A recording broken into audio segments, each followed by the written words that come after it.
Have you ever found yourself in a situation where you're surrounded by friends but still feel an emptiness inside?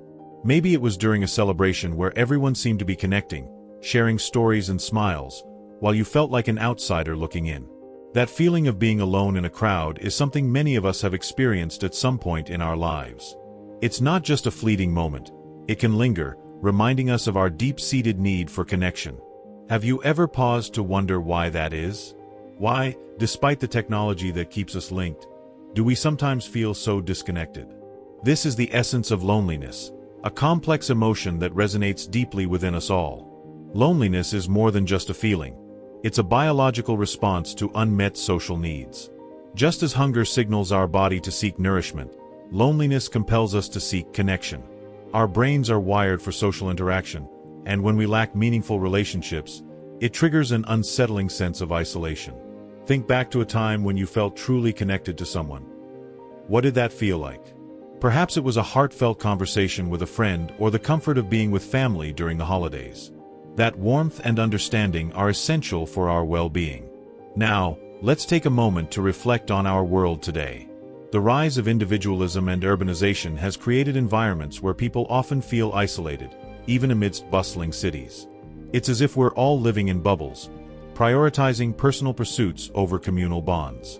Many of us have moved away from our hometowns for work or education, leaving behind familiar faces and support systems.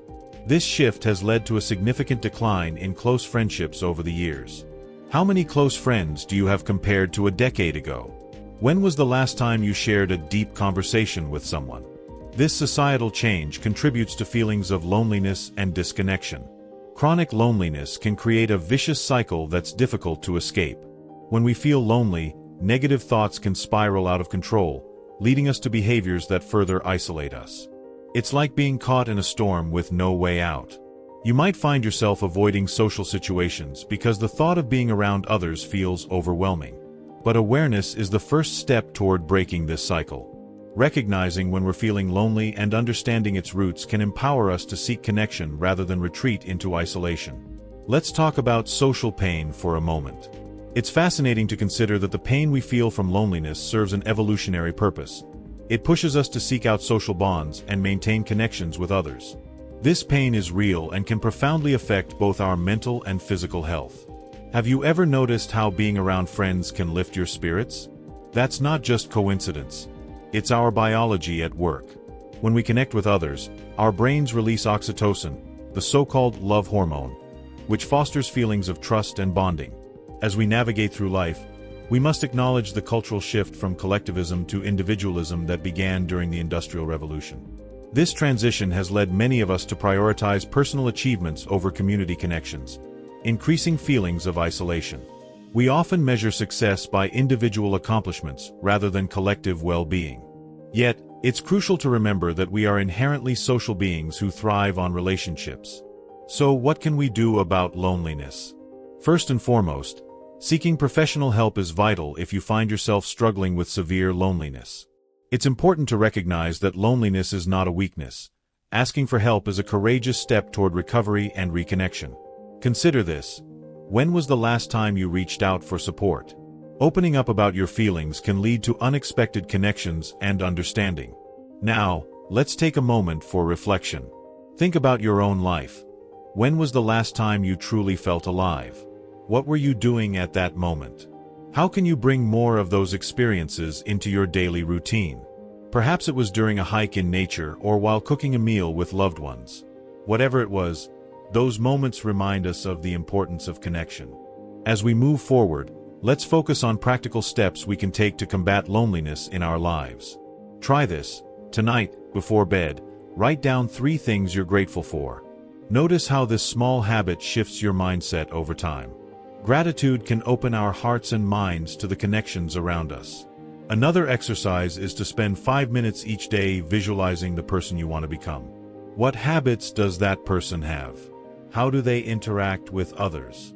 By envisioning this future self, you create a roadmap for building meaningful relationships. And here's something simple yet powerful. Set a timer for 2 minutes and focus solely on your breathing. Notice how it feels to be fully present in the moment.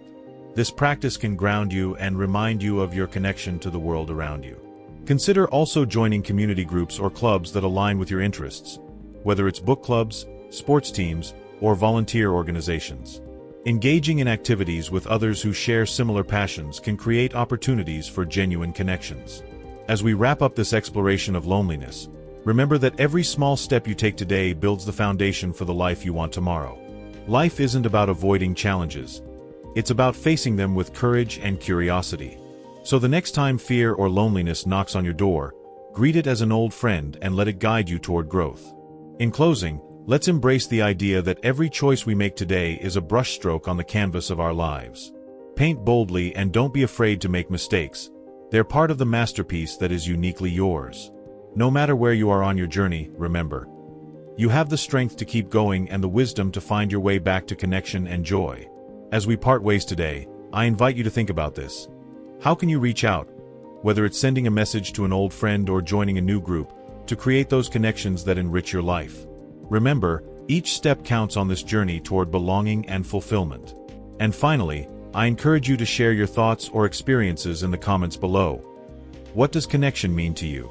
How do you plan to nurture those bonds in your life moving forward? Let's continue this conversation together, because every voice matters in this shared journey toward understanding and connection.